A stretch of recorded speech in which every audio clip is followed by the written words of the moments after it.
صل على محمد وآل محمد.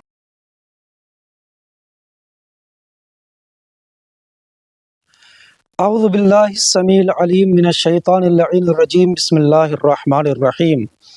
الحمد للہ رب العالمین وبہ نستعین وہو خیر ناصر ومعین وصلی اللہ علی محمد وآلہ الاطیبین الاطہرین الاکرمین المعصومین المظلومین. اللہم صل علی محمد وآل محمد. اما بعد فقد قال مولانا موسیٰ بن جعفر الکاظم علیہ الصلاۃ والسلام. بسم اللہ الرحمن الرحیم. رجب شہر عظیم یضاعف اللہ فیہ الحسنات ویمحو فیہ السیئات. ناظرین گرامی السلام علیکم ورحمۃ اللہ وبرکاتہ. آج ہم آپ حضرات کی خدمت میں ایک نئی گفتگو کا آغاز کر رہے ہیں. ابھی جو ایام جن میں ہم سانسیں لے رہے ہیں اور اپنی زندگی گزار رہے ہیں، یہ ایام ماہ رجب کے ایام ہیں، جو خود اپنی جگہ پر بہت زیادہ اہمیت کا حامل ہے اور عظمت کا حامل ہے، اور ماہ رجب کے فضائل اور فضیلتیں بہت زیادہ ہیں. آج کے اس ایپیسوڈ میں ہم تھوڑا سا ماہ رجب سے متعلق ایک فضیلت کا گوشہ بیان کریں گے، اور اس کے بعد پھر ماہ رجب کے کچھ اعمال بیان کریں گے. ساتویں امام موسیٰ کاظم علیہ الصلاۃ والسلام ارشاد فرماتے ہیں کہ رجب اللہ کا عظیم مہینہ ہے، بزرگی والا مہینہ ہے، عظمت والا مہینہ ہے، کہ جس میں اللہ ہر نیکی کا ثواب اپنے بندوں کو 2 گنا عطا کرتا ہے. یعنی ہر نیکی کا ثواب اپنے بندوں کو ڈبل دیتا ہے. اور یہ وہ مہینہ ہے کہ جس مہینے میں اللہ اپنے بندوں کی برائیاں اور ان کے گناہ مٹا دیتا ہے اور ختم کر دیتا ہے. روایات میں ہے کہ رجب کو رجب اس لیے کہا جاتا ہے کہ رجب بہشت میں، جنت میں ایک نہر کا نام ہے کہ جو دودھ سے زیادہ سفید ہے اور شہد سے زیادہ شیریں ہے. جب ایسی نہر ہے کہ جو دودھ سے زیادہ سفید اور شہد سے زیادہ شیریں، تو ہر انسان اس سے سیراب ہونے کی تمنا کرتا ہے. لیکن حدیث میں ہے کہ اس نہر سے وہی انسان سیراب ہو سکتا ہے کہ جو اس مہینے میں کم از کم 1 روزہ رکھ لے. یعنی اگر روزہ نہیں رکھ رہا ہے تو پھر اس نہر سے وہ اپنی پیاس نہیں بجھا سکتا ہے. اس مہینے کا رسول اسلام نے اس مہینے کو ایک نام اور بھی دیا ہے، اور وہ نام ہے ماہ عصب یا ماہ عصب. عصب کہتے ہیں یعنی کسی بھی چیز کو انڈیل دینا. مثال کے طور پر ایک گلاس میں پانی ہو اور آپ اس گلاس کو الٹا کر دیں تو سارا پانی زمین پر بہہ جائے گا. اسی کو کہا جاتا ہے انڈیل دینا. ماہ رجب کو ماہ عصب اس لیے کہا جاتا ہے کہ چونکہ اس مہینے میں اللہ اپنی رحمت کے تمام تر خزانے کھول دیتا ہے اور اپنی رحمت کو اپنے بندوں پر انڈیل دیتا ہے. یہ اپنے اپنے ظرف کی بات ہے کہ کون انسان اس ماہ رجب المرجب سے کتنی اللہ کی رحمت حاصل کر پاتا ہے اور کتنا اس سے استفادہ کر پاتا ہے. چھٹے امام جعفر صادق علیہ الصلاۃ والسلام کی خدمت میں ایک شخص آیا. اس کو شیخ صدوق علیہ الرحمہ نے لکھا ہے. چھٹے امام کی خدمت میں ایک شخص آیا. مولا نے اس سے پوچھا، اے بھائی یہ بتاؤ کیا تم نے اس مہینے میں کوئی روزہ رکھا ہے؟ اس نے جواب دیا، مولا میں نے تو ابھی تک کوئی روزہ نہیں رکھا. مولا نے اس سے فرمایا کہ تم جانتے ہو کہ تم نے اپنا کتنا بڑا نقصان کیا اور کتنا عظیم خسارہ کیا ہے، اور تمہارے ہاتھ سے کتنا اجر و ثواب تمہارے ہاتھ سے نکل گیا ہے.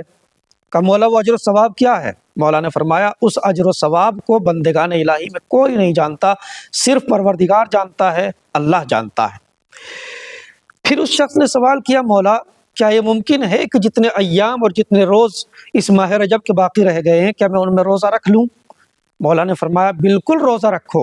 اور پھر مولا نے اس کے جاتے وقت اس ثواب کی اور اس اجر و پاداش کی تشریح فرمائی کہ اگر کوئی انسان اس مہینے میں روزہ رکھتا ہے تو اللہ اسے کیا کیا اجر عطا کرتا ہے اور اس روزے کا کیا فائدہ اور کیا ثواب ہوتا ہے. سب سے پہلا ثواب چھٹے امام نے فرمایا، سب سے پہلا ثواب یہ ہے کہ جو ماہ رجب میں روزہ رکھے گا اللہ اسے سکرات الموت سے محفوظ فرمائے گا، یعنی موت کے وقت کی جو پریشانیاں اور روح جب بدن سے جدا ہوتی ہے اور بدن سے نکلتی ہے، اس وقت کے جو حالات ہوتے ہیں اور جو پریشانیاں ہوتی ہیں، اللہ ایسے انسان کو اس سے محفوظ فرمائے گا۔ دوسرا، عذاب قبر سے انسان کو یہ روزہ بچائے گا۔ تیسرا، جب انسان پل صراط سے گزر رہا ہوگا تو ظاہر سی بات ہے کہ قدم ڈگمگائیں گے، چونکہ بال سے زیادہ باریک ہے، تلوار کی دھار سے زیادہ تیز ہے، تو قدموں میں لغزش آئے گی۔ وہاں پر یہ روزہ ایسے انسان کے لیے جو پل صراط سے گزر رہا ہوگا، اس کے لیے یہ روزہ سپر بن کے سامنے آئے گا۔ شدائد قیامت سے یہ روزہ انسان کو محفوظ رکھے گا اور آتش دوزخ سے انسان کو محفوظ رکھے گا۔ دوسری جگہ پر رسول نے فرمایا، جو انسان اس مہینے میں روزہ رکھتا ہے، رضایت الہی اس کے شامل حال ہوتی ہے اور غضب خدا اس سے دور ہوتا ہے۔ پھر رسول اسلام سے کسی نے سوال کیا، یا رسول اللہ، اگر کوئی شخص اس مہینے میں روزہ نہ رکھ پائے لیکن وہ وہی ثواب لینا چاہے جو روزے دار کو ملتا ہے، تو اسے کیا کرنا چاہیے؟ اللہ کے رسول نے فرمایا، جو انسان روزہ نہ رکھ سکے اور وہ وہی روزے دار کا ثواب لینا چاہے تو اسے چاہیے کہ اس تسبیح کی تلاوت کرے 100 مرتبہ، سبحان اللہ الجلیل، سبحان من لا ينبغي التسبیح الا لہ، سبحان الاعز الاکرم، سبحان من لبس العزت وہو لہ اہل۔ پاک و پاکیزہ ہے، بزرگی اور عظمت والا ہے پروردگار، اور ایسی عظمت والا ہے اور ایسا پاک و منزہ ہے کہ جس کے علاوہ تسبیح کسی اور کو سزاوار ہی نہیں ہے۔ وہ صاحب عزت ہے اور ایسا عزت ہے کہ جو عزتوں کا مالک ہے، وہ جسے چاہتا ہے صاحب عزت بنا دیتا ہے اور جسے چاہتا ہے ذلیل و رسوا کر دیتا ہے۔ ماہ رجب کو اللہ نے اس لیے بھی رکھا ہے چونکہ یہ مہینہ ایک مقدمہ ہے ماہ رجب، اور پھر ماہ رجب کے بعد ماہ شعبان المعظم، یہ دونوں مہینے مقدمہ ہیں ماہ مبارک رمضان کے لیے۔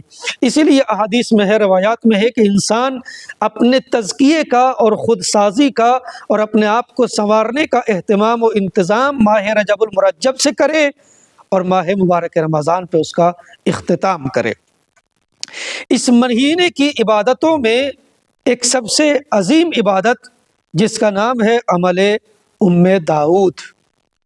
عمل ام داؤد جو ماہ رجب المرجب کی 15ویں تاریخ کو انجام دیا جاتا ہے، اور اس سے پہلے روزہ بھی رکھنا پڑتا ہے، یعنی 13، 14 اور 15 کو 3 دن انسان روزہ رکھے اور اس کے بعد پھر 15ویں تاریخ کو ظہر کے بعد نماز ظہرین ادا کرنے کے بعد اس عمل کو انجام دے۔ یہ عمل کہاں سے آیا اور کس نے یہ عمل تعلیم فرمایا؟ اگر آپ دیکھیں، ملتا ہے کہ ایک عراق کا رہنے والا ایک جوان جو اہل معرفت تھا، لیکن بہت طویل مدت تک یہ منصور کے یہاں، منصور دوانقی کے یہاں زندان میں رہا اور اس کی قید میں رہا۔ اس شخص کا نام، اس جوان کا نام داؤد تھا، لیکن اس جوان کی والدہ نے اپنی ساری تاب و توان اپنی بیٹی کی رہائی کے لیے صرف کر دی، مگر ناکام رہی۔ پھر عاجز آ کے آئی چھٹے امام کی خدمت میں، اور آنے کے بعد چھٹے امام سے پورا واقعہ بیان فرمایا، مولا میرا بیٹا زندان میں ہے اور میں اس کی رہائی کے لیے ہر چند کوشش کر چکی ہوں، مولا کچھ تعلیم فرمائیے۔ چھٹے امام نے پوچھا، اے مومنہ یہ بتا کہ ابھی اللہ کے مہینوں میں سے کون سا مہینہ چل رہا ہے؟ اس نے فرمایا، مولا ماہ رجب ہے۔ مولا نے فرمایا کہ جب ماہ رجب ہے تو پھر مایوس کیوں ہوتی ہو؟ یہ مہینہ وہ ہے کہ جس میں اللہ ہر دعا کو قبول کرتا ہے اور جلدی قبول کرتا ہے۔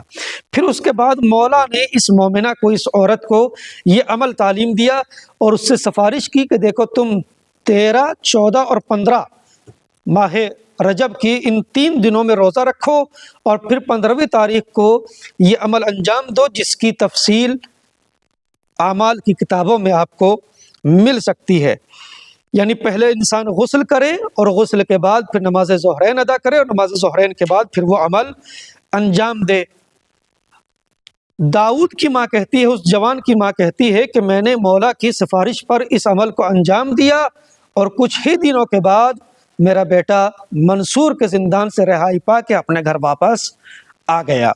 جب میرا بیٹا گھر پہنچا تو پھر میں مولا کو خبر سنانے کے لیے اور مژدہ سنانے کے لیے اور خوشخبری سنانے کے لیے پہنچی، پھر مولا کی خدمت میں، چھٹے امام کی خدمت میں، اور جانے کے بعد میں نے چھٹے امام سے کہا مولا آپ کا بہت شکریہ کہ آپ نے مجھے عمل تعلیم فرمایا تھا، اس عمل کی برکت سے اللہ نے میرے بیٹے کو رہائی عطا فرمائی ہے۔ چھٹے امام نے فرمایا اے مومنہ، منصور نے اس کو خود آزاد نہیں کیا ہے، بلکہ منصور نے ایک رات میرے جد علی مرتضیٰ کو اپنے خواب میں دیکھا کہ میرے جد نے آ کے منصور سے کہا منصور جتنا جلدی ہو سکے میرے بیٹے داؤد کو رہا کرو اور اس کو یہاں سے آزاد کرو۔ یہ ہے عمل ام داؤد کی برکت۔ پھر دوسری روایات سے استفادہ اس طریقے سے ہوتا ہے کہ انسان جس مشکل کے لیے بھی اور جس پریشانی کے لیے بھی اس عمل کو انجام دے گا ماہ مبارک رجب میں، اللہ اس کی تمام تر پریشانیاں دور فرمائے گا۔ بس ناظرین گرامی، آخر کلام میں دعا گو ہے پروردگار سے، پروردگار ہمیں اس ماہ مبارک رجب میں اپنی اطاعت، بندگی اور عبادت کی توفیق عنایت فرما۔ پروردگار ہمیں اپنا ویسا بندہ بنا جیسا تو چاہتا ہے۔ حجت آخر کے ظہور میں تعجیل فرما، ہم سب کو ان کے آوان و انصار میں شمار فرما۔